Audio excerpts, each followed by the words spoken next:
Hello students,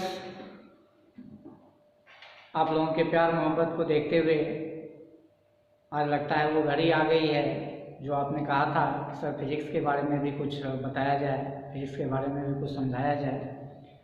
तो आज वो घड़ी आ गई है जिसका मुझे था इंतज़ार, वो घड़ी आ गई। तो आज हम फिजिक्स देखेंगे और इससे पहले वाले क्लास में हमने देखा था साइंस के बारे में, कुछ अद्भुत चीज़ें बाहर आई थी। साइंस के बारे में हमने पढ़ा था कि ये प्रकृति का अध्ययन है और थ्योरी और प्रैक्टिकल के आधार पर, और प्रकृति के अंदर बेसिक रूप से physical, chemical and biological phenomena होता है, और इसका स्टडी हम जब थ्योरी और प्रैक्टिकल के आधार पर करते हैं तो उसी को हम लोग बोलते हैं साइंस। तो पिछले क्लास में हमने देखा था, आज हम लोग देखेंगे फिजिक्स के बारे में। तो हम बात करते हैं फिजिक्स। यदि आप फिजिक्स हमसे आशा लगाए बैठे हुए हैं कि कुछ सीखें, तो सीखने के लिए फिजिक्स को हम दो पार्ट में पढ़ाते हैं। एक होता है पार्ट 1 जिसको हम बोलते हैं 11, और एक होता है आपका पार्ट 2 जिसको बोलते हैं 12। पार्ट 1 में कई चैप्टर्स है मेरे हिसाब से। पहला चैप्टर फिजिकल वर्ल्ड, दूसरा मैकेनिक्स, तीसरा हीट फिजिक्स, चौथा ऑसिलेशंस, और ऑसिलेशंस में यहाँ हम लोग करते हैं SHM। पांचवा वेव्स में यहाँ हम लोग करते हैं साउंड। तो 11th में 5 चैप्टर मेरे हिसाब से, और 12th में भी 5 chapter. First of all electrostatics यानी स्थिर वैद्युत की, दूसरा इलेक्ट्रिक करंट, इसको करंट इलेक्ट्रिसिटी भी बोलते हैं, विद्युत धारा विद्युत। तीसरा इलेक्ट्रोमैग्नेटिज्म,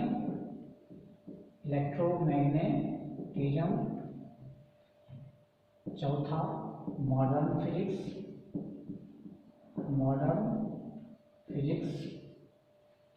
पांचवा वेव्स में यहाँ हम लोग करते हैं लाइट।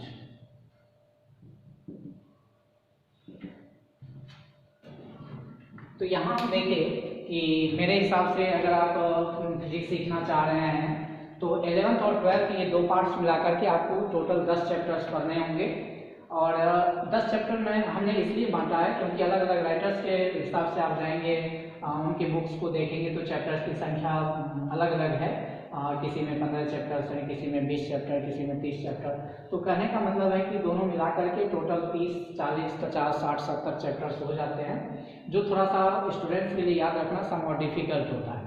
तो इस वजह से हमने प्रयास किया है कि हम बच्चे के दिमाग में इसको घुसा दें। तो इस वजह से हम 5 चैप्टर 11th, 5 चैप्टर 12th में बांटें, ताकि 10 चैप्टर जो है आप थोड़ा टाल मार सकते हैं और थोड़ा याद भी कर सकते हैं। तो हम पहला चैप्टर देख रहे हैं 11th के लिए कि हमारा पहला चैप्टर फिजिकल वर्ल्ड है। तो फिजिकल वर्ल्ड है, तो फिजिकल वर्ल्ड के अंदर क्या क्या हमको पढ़ना चाहिए, हम उस पर सोचते हैं। मैकेनिक्स के अंदर क्या क्या पढ़ना चाहिए, हीट फिजिक्स के अंदर क्या क्या पढ़ना चाहिए, ऑसिलेशंस में क्या पढ़ना चाहिए, वेव्स में क्या पढ़ना चाहिए। तो हम इसको पढ़ें उससे पहले ये तो बताया जाए कि भाई फिजिक्स है क्या। तो वेरी सिंपल भाई, फिजिक्स का तो अब आप खुद से डिफिनेशन लगा सकते हैं कि याद कीजिए हम बताए थे कि साइंस को में 3 घटनाएं होती है, फिजिकल, बायोलॉजिकल एंड केमिकल। तो फिजिकल स्टडी करेंगे तो फिजिक्स हो जाएगा, केमिकल स्टडी करेंगे तो केमिस्ट्री हो जाएगा, बायोलॉजिकल स्टडी करेंगे तो बायोलॉजी हो जाएगा। इसका मतलब ये है कि फिजिक्स को आप डिफाइन कर सकते हैं बेहतर तरीके से कि study of physical phenomena is called physics. और जाहिर सी बात है कि फिजिकल फेनोमेना होगा कहाँ, तो नेचर में होगा। किस आधार पर करेंगे, तो थ्योरी और प्रैक्टिकल के आधार पर करेंगे।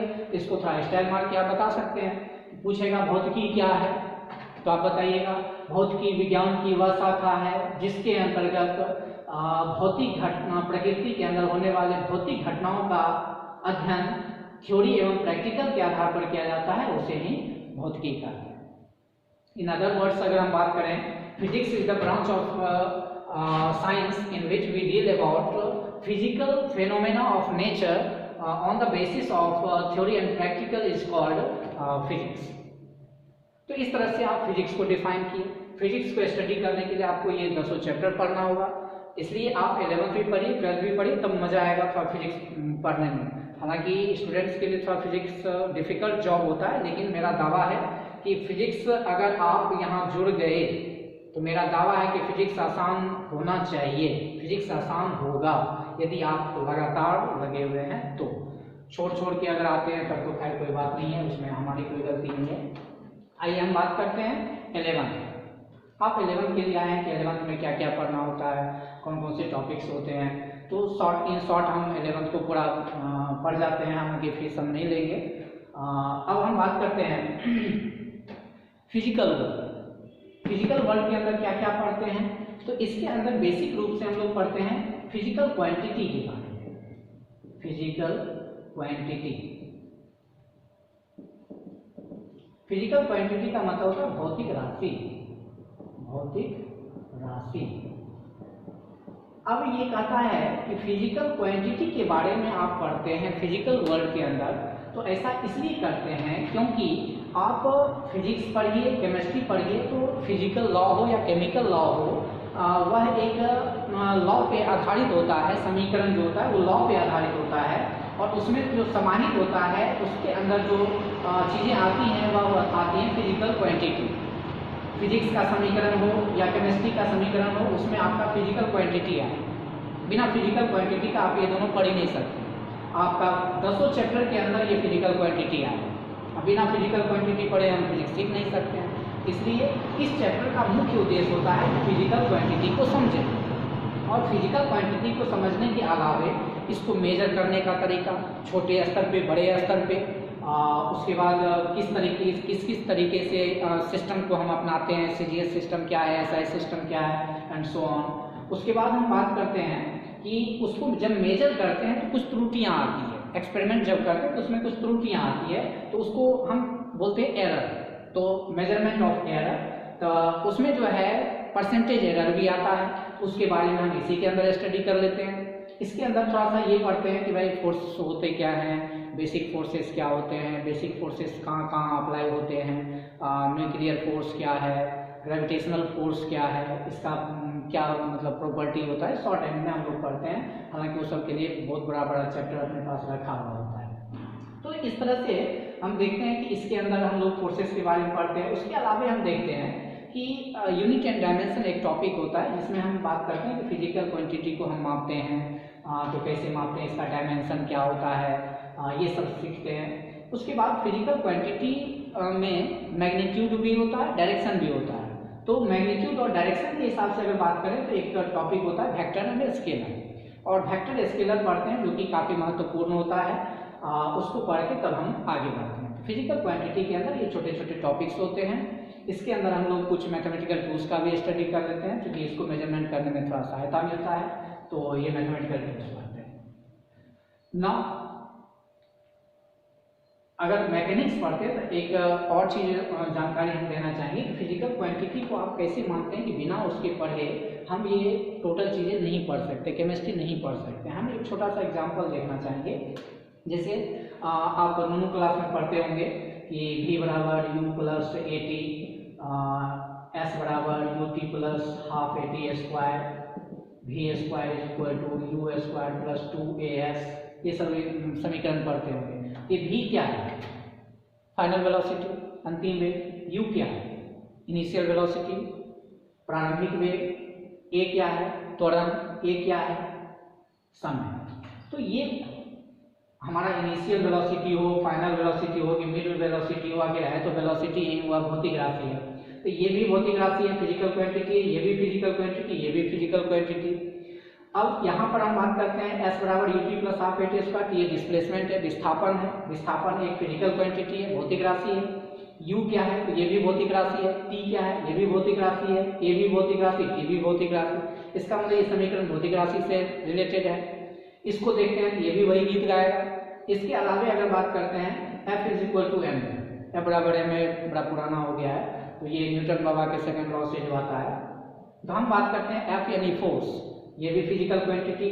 M मास, फिजिकल क्वांटिटी, ए एक्सेलरेशन फिजिकल क्वांटिटी। इसका मतलब ये समीकरण भी फिजिकल क्वांटिटी से रिलेटेड है।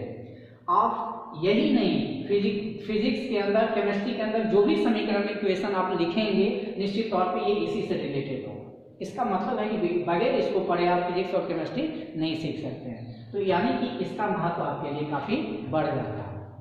अब आते हैं, बात करते हैं मैकेनिक्स का। मैकेनिक्स जो है बेसिकली मोशन का स्टडी करता है, यानी कि इसको इन शॉर्ट अगर करें, study of motion is called mechanics, study of motion. तो इसका मतलब ये है, ये हमारा स्टडी ऑफ मोशन हो गया, ये हो गया study of physical quantity, study of physical quantity, physical quantity. अब बात करते हैं मैकेनिक्स के अंदर, जब हम बात किए स्टडी ऑफ मोशन का, तो मोशन से हम लोग घिरे हुए, भरे पड़े हैं। बड़ा अच्छा लगता है जब मोशन के बारे में हम लोग कल्पना करते हैं, जब पहाड़ पर से झरना झर झर कल कल करते हुए नीचे जाता है, बड़ा मनोरम दृश्य होता है। जब हम लोग बाइक से 200 किलोमीटर प्रति घंटा की रफ्तार से लहरिया कर चलाते हैं, बड़ा मजा आता है। जब हम लोग ट्रेन को 150 किलोमीटर रफ्तार से देखते हैं चलते हुए राजधानी को, तो बड़ा मजा आता है। जब पक्षियों को उड़ते हुए देखते हैं आकाश में, बड़ा अलौकिक मन में जाग जाता है, प्रकृति की गोद में समा जाते हैं। एरोप्लेन उड़ता हुआ जब आता है तो मेरे मन में भी उठता है कि एरोप्लेन में काश बैठते हैं, रॉकेट को प्रक्षेपित करते हैं। इसका मतलब ये है कि हम यहाँ पर देख रहे सारी वस्तुएं जो है गतिशील है। इवन हम जो बोल रहे हैं, यहाँ से साउंड आप तक पहुँच रहा है, ये आपका जो है गतिशील है। इसका मतलब ये है कि हम साइकिल चलाते हैं, गतिशील है। तो गति ढेर सारी चीज़ें हर जगह पे है, माइक्रोस्कोपिक लेवल पर हो या मैक्रोस्कोपिक लेवल, छोटे स्तर पर हो या बड़े स्तर पर हो।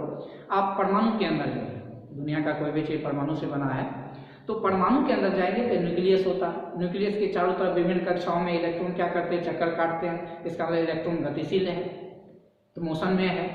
उसके अलावा हम बात करते हैं माइक्रोस्कोपिक लेवल पर, मैक्रोस्कोपिक लेवल पर जाते हैं, तो सूर्य के चारों तरफ विभिन्न कक्षाओं में विभिन्न ग्रह घूमते रहते हैं, वहाँ भी वह मोशन में है। तो माइक्रोस्कोपिक हो या मैक्रोस्कोपिक हो, मोशन करते रहते हैं पार्टिकल्स। इसका मतलब ये है कि इस चैप्टर के अंतर्गत हम इसी का स्टडी करते हैं कि मोशन में अगर कोई है तो वह क्या कर सकता है, उससे एनर्जी कौन कौन सा पैदा होगा, काइनेटिक एनर्जी क्या है, पोटेंशियल एनर्जी क्या है, काइनेटिक पोटेंशियल में कैसे कन्वर्ट होगा, पोटेंशियल काइनेटिक में कैसे कन्वर्ट होगा। ये इसी तरह से हम लोग मैकेनिक्स के अंदर स्टडी करते हैं। अब हम बात करते हैं हीट फिजिक्स। हीट फिजिक्स की बात करते हैं तो इसके अंदर बड़ा अच्छा लगेगा कि हम लोग कोल्डनेस हॉटनेस के बारे में जानते हैं, टेम्परेचर क्या होता है, इसको मेजर कैसे करते हैं, केल्विन में, सेल्सियस में, फ़ारेनहाइट में, रिमर में कैसे मेजर करते हैं, थर्मामीटर क्या होता है। उसके अलावा हम देखते हैं कि कहीं पे बर्फीला एरिया रहता है, कहीं पे पानी जमता भी नहीं है, कहीं पे बर्फ वाष्पीकृत हो जाता है। ये सारी चीज़ें हम इसके अंदर देखते हैं। तो हीट के कारण काफ़ी चेंजिंग आती है। उसके अलावा अगर हम बात करें जैसे लोहा का रड है, तो लोहा का रड है तो अगर आप एक पार्ट को, मतलब एक पॉइंट को गर्म करते हैं तो दूसरे पॉइंट तक भी वह चला जाता है और वह हॉट महसूस होता है। इसका मतलब ये है कि हीट एक पॉइंट से दूसरे पॉइंट तक गमन कर रहा है। तो लोहा है तो चला गया, कॉपर है तो चला जाएगा, प्लास्टिक है तो वह जल जाएगा लेकिन जाएगा नहीं। इसका मतलब ये है कि कुछ पार्टिकल्स या यानी कि बॉडी ऐसे होते हैं कि जो हीट को एक जगह से दूसरी जगह जाने देते हैं आसानी से, और कुछ ऐसे होते हैं कि जिसको जाने नहीं देते हैं। तो यानी bad conductor of heat, good conductor of heat, इसके अंदर हम लोग पढ़ते हैं। और भी चीज़ें इसके अंदर हम पढ़ते हैं। यहाँ हीट के बारे में बेसिकली हम स्टडी करते हैं। उसके बाद अगर बात करते हैं ऑसिलेशंस, SHM, तो हमने ऑसिलेशंस के बारे में अगर बात करें तो ऑसिलेशंस जो होता है, ये होता है कि अगर कोई पार्टिकल अपने पथ को बार बार दोहराता है तो उसको हम ऑसिलेशन कहते हैं। और ऑसिलेशन में खासकर हम यहाँ SHM के बारे में पढ़ेंगे, सिंपल हार्मोनिक मोशन। अब कहाँ पर ऐसा कौन सा एग्जाम्पल ले जहाँ पर कि पार्टिकल अपने पथ को बार बार दोहराता है। तो आप देखिए पंखा जो है बार बार अपने पथ को दोहरा रहा है। सूर्य के चारों तरफ विभिन्न कक्षाओं में जो ग्रह घूमते हैं वो अपने पथ को बार बार दोहराते हैं।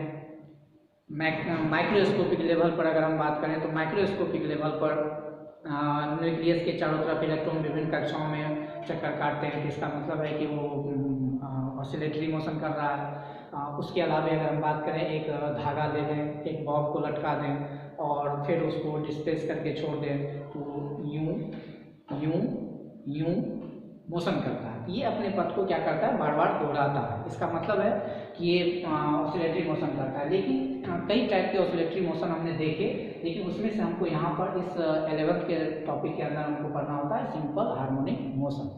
जब टॉपिक आएगा तो वहाँ पे हम डिस्कस करेंगे। वेव्स, तरंग। वेव्स क्या है, तो कहता है कि उसमें हमको साउंड पढ़ना है। तो तरंग जो होता है वो क्या होता है कि एनर्जी को एक प्लेस से दूसरे प्लेस तक ले जाने का तरीका है, वे ऑफ ट्रांसपोर्टिंग। मतलब ये कि एनर्जी एक जगह से दूसरी जगह जाएगा, लेकिन पार्टिकल एक जगह से दूसरी जगह नहीं जाएगा। एनर्जी चला जाएगा लेकिन पार्टिकल लेके नहीं जाएगा।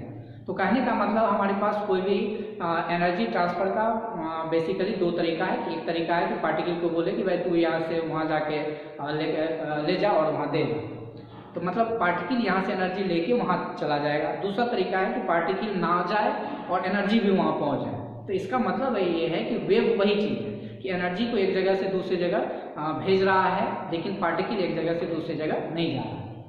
अब हम बात करते हैं तो वेव यानी तरंग के बारे में अगर बात करते हैं तो इसमें हम साउंड वेव के बारे में बात करते हैं। हम जो बोल रहे हैं, यहाँ से एनर्जी निकल रहा है और आप तक पहुँच रहा है।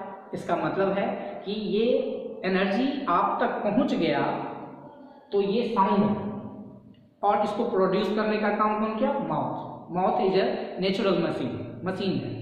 और ये कौन सा मशीन है, तो हमारे मस्तिष्क में जो भी तरंगें उपज रही है, जो हम सोच रहे हैं कि हमको इसको बोलना है, इसको बताना है, ये जो है वर्ड्स के माध्यम से माउथ से निकलता है और ये एक जगह से दूसरी जगह जाता है और आप सुनते हैं। फिर कान आपका पर्दा जो है वो टकराता है उससे, एनर्जी एनालिसिस करता है और फिर वो ब्रेन को देता है सेंसेशन। तो आपका ब्रेन सोचता है कि अच्छा सर ये क्या है।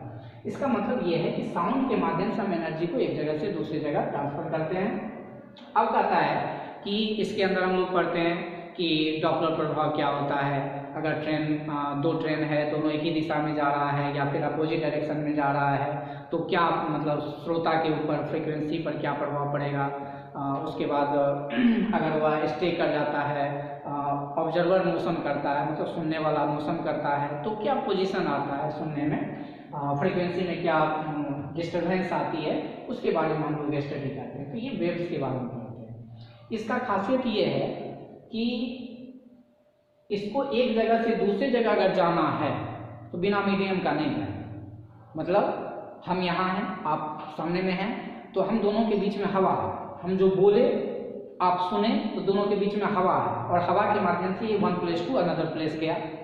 इसका मतलब ये है कि इसको गमन करने के लिए मीडियम चाहिए, चाहे सॉलिड हो, लिक्विड हो, गैस हो, जो भी हो, मीडियम लेकिन चाहिए। विदाउट मीडियम ये कांट बी ट्रेवल। इसका मतलब ये है कि ये ट्रेवल नहीं कर सकता है।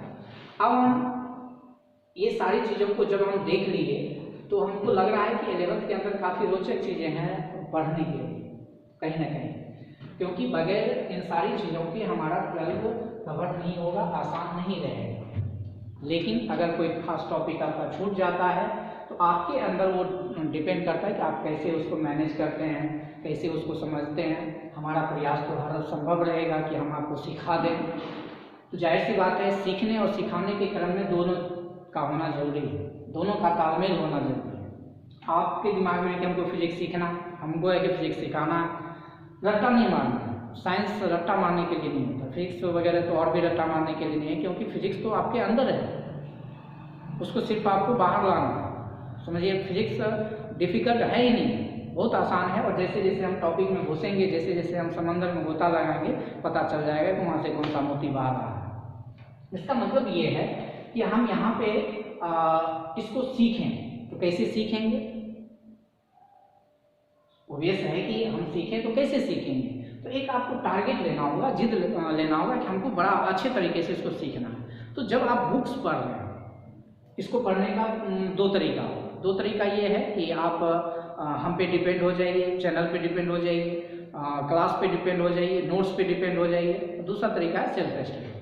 सेल्फ स्टडी का मतलब होता है नोट्स के माध्यम से आप सेल्फ स्टडी कीजिए, चैनल के माध्यम से सेल्फ स्टडी कीजिए। सेल्फ स्टडी कुछ अलग चीज़ है, उस पर हम कभी बाद में जिक्र करेंगे। फिर बात करते हैं यहाँ पे कि पहला तरीका क्या हुआ कि सेल्फ स्टडी करना, मतलब बुक्स जब हम पढ़ रहे हैं तो उसमें एकदम एकाग्रता डालना, उसको थोड़ा समझने का अंडरस्टैंडिंग विकसित करना, मतलब हम सीखने का ललक डालना। बुक्स में पढ़ रहे हैं तो उसका सोचने का तरीका हमारा संकीर्ण नहीं होना चाहिए कि हम अरे यार ये डिग्री के लिए पढ़े, नहीं, उसको समझने के लिए पढ़ना, तब जाके मजा आए। दूसरा तरीका है कि फिजिक्स से अब वो समझ कहाँ से पैदा होगा, तो समझ पैदा होगा ये कि आप प्यार कीजिए, प्यार कीजिए मतलब हमसे नहीं, नेचर से, प्रकृति से जब आपको प्यार होगा तो इसका मतलब ये है कि आपका सारा चीज़ बदल जाएगा, भाव बदल जाएगा, सोच बदल जाएगा, सोचने का तरीका, चलने का तरीका, पढ़ने का तरीका, वर्ड्स को समझने का तरीका, ये सब कुछ बदल जाएगा। तो नेचर से प्यार करना, हालांकि प्यार का डेफिनेशन अलग अलग लोगों के लिए अलग अलग है, युवा पीढ़ियों का तो अलग है, उसका परिंदा अलग ही पर मारता है। तो मतलब इसको हम थोड़ा प्रैक्टिकली समझाना चाहेंगे कि आखिर हम क्या बोल रहे हैं, प्रकृति से प्यार करना, ये क्या बोल रहे हैं, थोड़ा उसको समझते हैं। किसी चीज़ को आप समझ रहे हैं उसमें थोड़ा दिवानगी आनी चाहिए। कैसे, थोड़ा सा समाज के स्तर से हम देखते हैं, समाज में आप देखते हैं कभी कुछ बंदा या बंदी होती है, तो जब किसी को मतलब बंदा या बंदी को प्यार होता है, मतलब इस कदर वो भावाविभोर हो जाता है, व्यवहार उसका बदल जाता है, बेचारा खाना पीना त्याग देता है, घर में अकेलापन महसूस होता है, कहीं चला जाता है, घूमने के लिए चला जाता है, उसको मन नहीं लगता है। तो कहने का मतलब है कि उसकी भावनाओं को अगर हम देखें तो ये इसलिए है कि क्योंकि वो उसके व्यवहार से आसक्त है, क्यों नहीं कहीं अट्रैक्ट है। तो इसलिए हम बात कर रहे हैं कि आप इससे प्रेम करें, मतलब गल जाता है बेचारा, 24 घंटा में 22 घंटा सोचता है, वही कोई कोई तो जो ऐसा बीमार रहती है जो 24 घंटे भी सोचता हो। इस पर बड़ा एक कविता कुमार विश्वास साहब का याद आ गया, उसको हम चाहेंगे आप तक पहुंचाएं। बस्ती बस्ती घोर उदासी, पर्वत पर्वत सूनापन, बस्ती बस्ती घोर उदासी, पर्वत पर्वत सूनापन, मन हीरा पे मोल लुट गए, मन हीरा पे मोल लुट गए, घिस घिस रीता तन चंदन, इस धरती से उस अंबर तक दो ही चीज गजब की है, इस धरती से उस अंबर तक दो ही चीज गजब की है, एक तो तेरा भोलापन है, एक तो तेरा भोलापन है, एक मेरा दीवानापन, एक तो तेरा भोलापन है, एक मेरा दीवानापन। धन्यवाद। तो मतलब ये सिखाता है कि कहीं ना कहीं हम लोग मतलब इस तरह से एक्टिव हो जाते हैं, एक्टिविटी दिखाते हैं, बंदा दिखाता है कि मतलब कुछ होश आवास ही नहीं रहा। क्यों भाई? क्योंकि मन मस्तिष्क तंत्र मंत्र तन मन धन सब समर्पित। वही बात तो यहाँ भी, यदि आप नेचर को समझ रहे हैं, किसी सब्जेक्ट को, टॉपिक को समझ रहे हैं, तो उसमें तो भाई खपाना हो रहा है। ऐसा यहाँ कोई टैबलेट नहीं मिल रहा है कि हम आपको दे दिए चलो भाई ये गर्म पानी के साथ 3 टाइम लेना, फिजिकल लॉ लिया, चलो नेक्स्ट टैबलेट दिए मैकेनिक्स याद हो गया, नेक्स्ट टैबलेट दिए इलेक्ट्रोस्टैटिक्स याद हो गया। ऐसा कोई टैबलेट नहीं मिलता है मेरे पास। ये कुछ लोगों ने मतलब स्टूडेंट्स ने फ़ोन किया था कि सर सुनते हैं कि आप फिजिक्स का टैबलेट देते हैं, मतलब क्या सही बात है? अरे वैसा ही कहाँ से रहे? ऐसा होता तो फिर हमारे पास क्यों होता, क्यों देख रहा होता, क्यों MB खत्म कर रहा होता? तो ऐसा नहीं, आपको मेहनत करना पड़ेगा, बिना मेहनत का नहीं होगा। हमारे साथ साथ आपको मेहनत करना पड़ेगा, तब जाके आप सीख सकते हैं। ऐसा नहीं कि हम पूरा मेहनत कर दिए और आप देख ही नहीं रहे, सुन नहीं रहे, समझ ही नहीं रहे, कार्यरत नहीं है, तो फिर नहीं समझ सकते। दोनों का तालमेल होना चाहिए, तब हो। एनीवे, हम बात कर रहे थे कि जब आप ये 11th में इतना समझे, हम बात करते हैं कि 12 में किस टॉपिक के अंदर क्या क्या चीज़ें पढ़ते हैं, कैसे पढ़ते हैं, थोड़ा सा शॉर्ट हैंड में बताते हैं, पूरा 12 एक क्लास में खत्म। अब बात करते हैं इलेक्ट्रोस्टैटिक्स, हिंदी में बोलते हैं स्थिर वैद्युत की। स्थिर वैद्युत की मतलब विद्युत। तो स्थिर विद्युत का अध्ययन करना ही इलेक्ट्रोस्टैटिक्स कहलाता है। इन शॉर्ट विद्युत मतलब चार्ज के जब रेस्ट में है उसका स्टडी अगर आप कर रहे हैं, उससे रिलेटेड फिजिकल क्वांटिटी के बारे में अध्ययन कर रहे हैं, उससे रिलेटेड इक्वेशन के बारे में स्टडी कर रहे हैं, उसके इफेक्ट के बारे में अध्ययन कर रहे हैं, प्रभाव के बारे में अध्ययन कर रहे हैं, तो that means called that chapter is called electrostatics. हम इसी के अंदर पढ़ते हैं फील्ड क्या होता है, फील्ड का मतलब क्राइटेरिया क्या होता है, कूलम्ब्स लॉ क्या होता है, गॉसेस लॉ क्या होते हैं, कैपेसिटर क्या होता है, कैपेसिटर का डे टू डे लाइफ में क्या इंपॉर्टेंस है, कैपेसिटर्स को आपस में जोड़ते कैसे हैं, इसके अंदर हम लोग इलेक्ट्रोस्टैटिक्स के अंदर जानते हैं। इलेक्ट्रिक करंट के अंदर अगर बात करें तो इलेक्ट्रिक करंट में क्या होता है कि हम लोग चार्ज के ही बारे में अध्ययन करते हैं, आवेश के बारे में ही अध्ययन करते हैं, लेकिन उसमें मोशन में आता है। तो मोशन में जब चार्ज आता है तो उससे इफेक्ट होता है और उससे इलेक्ट्रिसिटी प्रोवाइड होती है, चाहे वो सॉलिड में हो, लिक्विड में हो या गैस में हो। गैस में समहाउ डिफिकल्ट, मतलब आसानी से नहीं जाता है लेकिन जा सकता है। तो इलेक्ट्रिक करंट जो है मतलब उसके बारे में अध्ययन करते हैं। साथ साथ इसमें हम ये देखते हैं कि रेसिस्टेंस क्या होता है, रेसिस्टिविटी क्या होता है, प्रतिरोध क्या होता है, प्रतिरोधकता क्या होता है, बल्ब कैसे काम करता है, हीटर कैसे काम करता है, बल्ब को कैसे जोड़ते हैं, प्रतिरोध को कैसे जोड़ते हैं, ये सारा कुछ हम इसके अंदर देखते हैं। ओम का नियम क्या है, ये सारा कुछ हम इसके अंदर देखते हैं। इलेक्ट्रोमैग्नेटिज्म, इलेक्ट्रो मतलब विद्युत, मैग्नेटिज्म मतलब चुंबकन।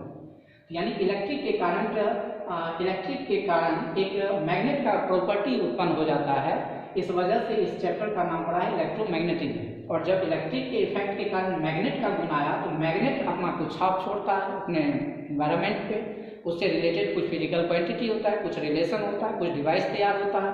तो इलेक्ट्रोमैग्नेटिज्म पढ़ते हैं, बड़ा मस्त टॉपिक है ये। इसके अंदर हम लोग बात करते हैं मतलब एक्सपेरिमेंट का बड़ा गजब नमूना इसके अंदर पेश होता है कि हम लोग जनरेटर कैसे बनाते हैं, एसी डीसी वीसी जो भी है, उसके अंदर हम लोग इलेक्ट्रोमैग्नेटिज्म के अंदर बात करते हैं। अब बात करते हैं इसी के अंदर कि ईएम वेव क्या होता है। तो इलेक्ट्रिक फील्ड और मैग्नेटिक फील्ड के कॉम्बिनेशन से एक नया फील्ड पैदा होता है जिसको हम बोलते हैं इलेक्ट्रोमैग्नेटिक वेव। और इलेक्ट्रोमैग्नेटिक वेव का कल्चर क्या होता है, नेचर क्या होता है, कैसे ये काम करता है, ये सारा कुछ हम इसके अंदर भी पढ़ सकते हैं। अब बात करते हैं मॉडर्न फिजिक्स, आज की दुनिया का रीड। मॉडर्न फिजिक्स नाम से ही पता चल रहा है आधुनिक है। तो इसका मतलब ये है कि मॉडर्न फिजिक्स के अंतर्गत हम लोग पढ़ते हैं कि मोबाइल कैसे बनाते हैं, सॉफ्टवेयर कैसे तैयार करते हैं, ऐप कैसे तैयार करते हैं, डायोड कैसे बनाते हैं, एलईडी कैसे बनाते हैं, सोलर लाइट कैसे बनाते हैं, ये सारी चीज़ें हम इसके अंदर पढ़ते हैं। इसके अलावा सबसे बड़ा मस्त चीज़ है कि कंप्यूटर कैसे बनाते हैं, हम लोग मैसेज टाइप करते हैं, मोबाइल से मोबाइल कैसे चला जाता है, हम लोग यहाँ पर बात करते हैं और सेकेंडली हम ऑस्ट्रेलिया बात कर लेते हैं, तो कैसे होता है ये पॉसिबल। हमारा इमेज भी अब एक जगह से दूसरी जगह लाइव देख लेते हैं, तो ये कैसे पॉसिबल होता है कि हमारा मैच अगर ओलंपिक का जापान में हो रहा है तो उसका लाइव टेलीकास्ट पूरे विश्व में देखता है, फाइनल मैच अगर वानखेड़े स्टेडियम में हो रहा है तो पूरा वर्ल्ड देखता है। ये होता कैसे है? तो ये कम्युनिकेशन सिस्टम है, संचार प्रणाली है। इन सारी चीज़ों के बारे में जब हम अध्ययन करते हैं तो ये मॉडर्न फिजिक्स कहलाता है। अब बात करते हैं वेव्स। यहाँ पर हम वेव्स के बारे में, लाइट का अध्ययन कर रहे हैं, प्रकाश के बारे में अध्ययन कर रहे हैं। तो ये तरंग, यहाँ पर हम लोग बात करते हैं कि लाइट एक इलेक्ट्रोमैग्नेटिक वेव है और इस वेव के कारण ही कोई भी वस्तु हमको दृश्य बनती है। किसी वस्तु को हम इसके प्रेजेंस में ही देख सकते हैं, इसके एब्सेंस में हम किसी वस्तु को नहीं देख सकते हैं। अब कहता है कि यहाँ भी वेव्स है, यहाँ भी वेव्स है, तो इस दोनों वेव में फर्क क्या पड़ा? तो दोनों वेव में फर्क ये है, इसको मीडियम चाहिए, इसको मीडियम नहीं चाहिए। मीडियम है तो भी ठीक है, नहीं है तो भी ठीक है। इसका मतलब ये है कि दोनों में फर्क है, काफी फर्क है। तो यहाँ पे हम 11th में इसको पढ़ लेंगे, इसमें यहाँ पे इसको पढ़ लेंगे। लेकिन 11th 12th मिला के 10-12 वेव है, जो एक वेव वहाँ, एक वेव यहाँ, तो बाकी जो वेव है या तो यहाँ पढ़ लेंगे या तो यहाँ पढ़ लेंगे, अपना काम चल जाएगा। अब सवाल ये उठ रहा है कि आप इस सारे चैप्टर्स को ठीक है अच्छे तरीके से पढ़िएगा। तो तो इतना जब शॉर्ट एंड में हम समझ गए, इतना ज़रूर है कि आपको ये पता चला होगा कि हम जो बोल रहे हैं, जो हम एक्टिविटी कर रहे हैं, लिख के हाथ का एक्शन, जो भी इमोशन का एक्शन, तो ये जो आप तक हम पहुंचा रहे हैं, इसके लिए हमको एनर्जी खपत करना पड़ रहा है अपने बॉडी का। इसलिए कि साउंड जो निकल रहा है हमारे मुंह से, क्योंकि हम जो सोच रहे हैं वह निकल रहा है, तो साउंड भी एक प्रकार का एनर्जी का फॉर्म है, वेव एनर्जी का फॉर्म है। लाइट, यह भी एनर्जी का फॉर्म है। हम जो लिख रहे हैं उसके माध्यम से एनर्जी आप तक पहुंच रहा है, लाइट एनर्जी के फॉर्म में, और यहाँ पे साउंड एनर्जी के फॉर्म में जो आप सुन रहे हैं। इस दोनों के कारण हम आपको चाहते हैं कि आप लिसन भी कर सके, सुन भी सके और विजुअलाइजेशन भी कर सके। इसका मतलब ये है कि दोनों के माध्यम से हम चाहते हैं कि आपको समझाएं।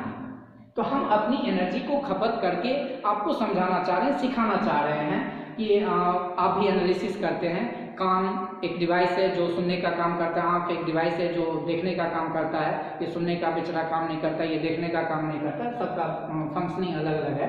ये दोनों के हिसाब से हम लोग बात करते हैं। तो जब हम दोनों के माध्यम से हम अपनी एनर्जी को आप तक पहुँचा रहे हैं, वो एनर्जी हमको वापस कहाँ से मिलेगा? तो हम लोग खाना खाते हैं, वो बचता है, तो वहाँ से हमको एनर्जी मिलता है। तो हम आप तक जो एनर्जी भेजें, उसी एनर्जी का मेहनताना आप देते हैं, फीस के रूप में हो, लाइक के फॉर्म में, ढेर सारा प्यार, सब्सक्राइब करके, जैसे भी हो आप अपना अदा करते हैं। तो इस तरह से हम देखते हैं कि आप फिजिक्स को यदि आप इतना पढ़ लेते हैं तो मेरे हिसाब से फिजिक्स अच्छा हो जाएगा।